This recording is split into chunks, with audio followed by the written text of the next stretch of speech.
AIS 4, 1 AIS 5, 1 AIS 6 at 1 ZSOC 3 students. So for our continuing lecture sa ating finals term, ito po ang inyong lecture 4. So muli pong pinapaalalahanan ang lahat na siguraduhin po na magre-reflect sa ibang device ang inyong attendance dito sa ating lecture 4 kasi 20% po yan ang inyong class standing for finals. So proceed na po tayo for our lecture 4. Our lesson objectives for today: discuss the applications of artificial intelligence, identify the difference between the types of AI, evaluate the impacts of AI on various industries, demonstrate understanding of artificial intelligence and its application to the internet, social media, and online gaming.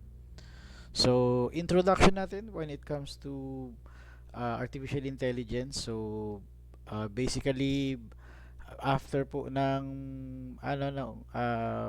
World War II at saka in between, nag-iisip na po ang ating mga scientists ng if ever possible po na tayo ay magkakaroon ng makakabuo ng mga sentient beings through machines.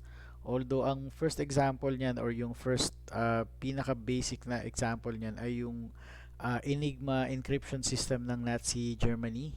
Ayan po, na noted yan dyan kasi ang basically basis ng Enigma, every time na naglagay ka ng message tas idinaan mo sa Enigma, bago siya ma-code break, magkakaiba po ng lalabas. Tapos after po ng World War II, ang pioneer po ng artificial intelligence ay si Dr. Alan Turing. Ang kanyang study ay Can Machines Think? Tapos yung kanyang Turing's Test. Meron po kasi tayong mga ways para ma-determine kung sentient o hindi ang isang machine na perceived na merong artificial intelligence. And basically, yung Turing's test, may mga question siya na kailangan yung sagutin. Pag merong isa doon na hindi nasagot, automatic po hindi magka-count as artificial intelligent sentient yung machine niyo at saka wala pa siyang intelligence na nabubuo. Okay, so what is AI? So basically, AI is a machine or a robot that can think for itself regardless ng kung ano yung nakalagay ditong textbook definition.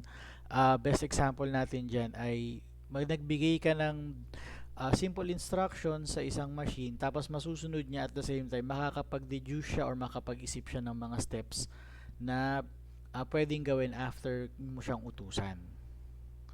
So we have here the four different approaches for AI or yung historically defined na field ng AI: thinking humanly, thinking rationally, acting humanly, and acting rationally. And basically, at the end of the day, as of now, wala pa pong makapag-determine yan kasi ang most of the time na nabubuo natin or yung mga softwares na meron na perceived na may AI, hanggat parang acting logical lang at saka thinking logical. Hindi pa sila makarating dun sa rational kasi yung rational meron na silang sariling decisions, wala pa naman. Kasi kung halimbawa, best example nito guys ay kunwari yung inyong papagawa sa ChatGPT. So, the moment na magpabigay ka ng kukunin sa ChatGPT na regardless of topic, ang ending niya, ang makukuha niyang topic ay kung ano lang din yung kaya niyang i-search sa surface web. Parang ganun lang yung ikot niya. Hindi pa niya kayang gumawa ng sarili niyang content or sarili niyang words na pag trinay niyong i-run sa plagiarism checker, hindi pa siya makuha or hindi siya mahuhuli. So, timeline of AI. So, 1943, Turing test po nag-start. Tapos, 1950, meron pong nagsulat ng mga articles or mga stories regarding robots, si Mr. Isaac Asimov, which is saan niya kinuha yung Asimov na robot ng Japan.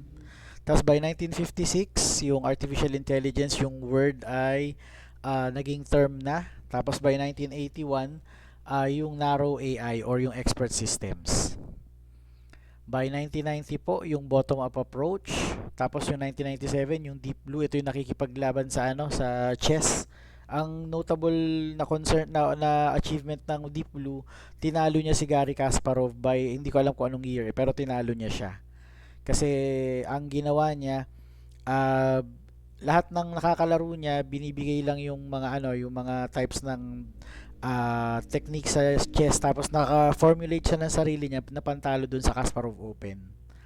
Tapos by 2002 may Roomba, 2005 Big Dog, 2008 ay Google App, 2010 Dancing Now Robot, 2011 Watson, and by 2014 Eugene Gustman, nakakabuo siya ng ng device na nakapasa sa Turing test. Tapos yung Skype naman ay nag-launch na merong real-time voice activation or voice translation.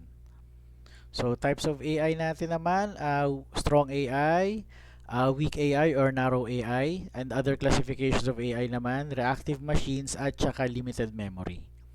Tapos we have also theory of mind and self-awareness. So regarding applications of AI technology, we have a couple more. So first one is robotic process automation and robotics.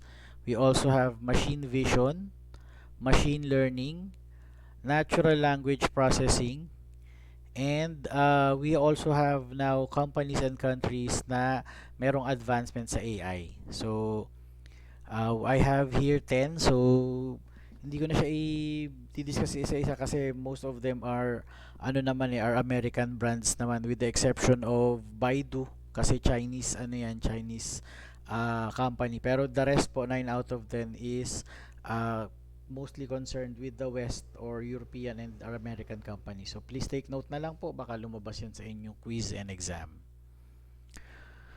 So we also have 10 countries na meron pong advancement sa artificial intelligence. So from the United States up until Estonia. Okay. So please also take note kasi baka lumabas ito sa inyong quiz 4. So what is the impact of AI on various industries? So for transport, it can reduce travel time. For workplace naman po, it can automate yung process or it can speed up yung manufacturing.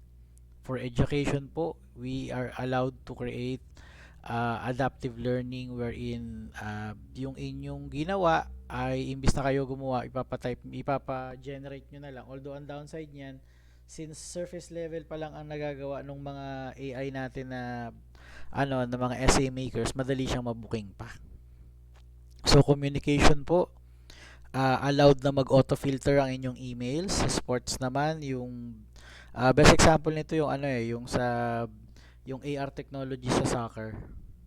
Yung pag malalaman nila pagpasok o hindi yung goal kasi ang rule kasi sa soccer, pag pumasok yung buong bola, kahit hindi pumasok, tumama sa net pero pumasok sa goal, counted siya. Pero dati kasi since real time ang laro, hindi siya ma-determine. Ngayon naglagay na ng mga sensor sa goal para malalaman kung pasok o hindi yung goal, kung papasok yung buong bola or kalahati ng bola. Tapos sa media naman po, usually yung bias removal, and ito yung nagde-determine ng pagtanggal ng mga fake news. Ito yan. Tapos healthcare naman po. So with regards sa healthcare, ito yung kasi sa mga malaki yung advancement na benefit kung magtutuloy yung artificial intelligence. Kasi aabot sa point na pa lang, kumbaga spot pa lang sa biopsy mo or sa CT scan mo, alam na agad kung magde-develop siya into an aneurysm or into cancer. Ito yung mga forecasting na mabubuo kung merong artificial intelligence na mai-incorporate sa healthcare. Tapos social networks po, usually photo recognition. With regards naman sa gaming, best example nito ay yung VR or virtual reality, although malayo-layo pa siya. Tapos agriculture naman po, robot harvesters at saka predictive analysis for environmental impacts on crops. So halimbawa, hindi maulan ngayong December, kaya niyang i-forecast or i-predict kung hanggang kailan magiging ganto or anong magiging dami ng ani kapag ganun yung naging weather. Online shopping as well, mobile and hospitality. So yung hospitality yung sa mga hotels. So possible ngayon na mayroon ng mga smart hotel rooms na imbis na may card key kayo, pwedeng na lang, pwedeng voice activated na lang. Ipapa-activate doon sa lobby yung boses nyo, tas possible siya. Tapos, regarding entertainment naman, so search optimization ang best example nito. So, whatever you search before ay lalabas pa rin, at saka yung ka-genre niya ay lalabas doon sa history ninyo ng mga music pagdating po sa entertainment. Tapos we also have real estate, retail spaces and insurance. So yung insurance part, basically ito yung magde-determine nung ginagawa ng mga actuarian ngayon. Possible siya na AI na ang gumawa. Tapos sa retail spaces naman, uh, cashless stores, and also sa real estate naman, targeted advertising. Ang best example ng targeted advertising, kung nakikita ako na ganito na yung certain amount ng aking income, possible na idaan ko na sa ganyan, hindi na ako bibigyan ng mga ads ng bahay na mas mura or mas mahal. Kumbaga targeted siya na yun yung pasok sa aking budget. And also smart homes. So smart homes naman po, lahat po ng part ng bahay ninyo ay remote control or voice activated. Banking and personal finance. So usually madedetermine agad kung fraudulent yung transaction. Kunwari, taga Laguna ako, tapos biglang out of the blue nasa Pangasinan yung card ko. So possible siya na ma-detect agad. Tapos yung events naman ay yung mga sales chatbots. Tapos sa aerospace, weather detection, basically improved weather forecasting yan. Tapos politics and government, possible ngayon na ma-monitor agad yung inyong pinost kung pro or against ka dun sa isang topic. Tapos cybersecurity naman, mas mabilis mag-respond kung merong security breach or data breach. Tapos with regard sa defense or sa ating armed forces, ang best example niyan ay yung mga drones. Kasi regardless ng mga nakalagay diyan, possible kasi ngayon na ako ay isang piloto, imbis na ako yung nasa eroplano, nagda-drive na lang ako ng drone para kung ano man yung mission sa akin, yun na yung gagawin ko. So in case na mapabagsak ako, okay lang kasi hindi naman ako yung naandun, kumbaga pinapilot ko lang siya. So guys, that will conclude our lecture 4. So hopefully po I will be again seeing you for the lecture 5. So I hope to see you again on the next lecture. Thank you.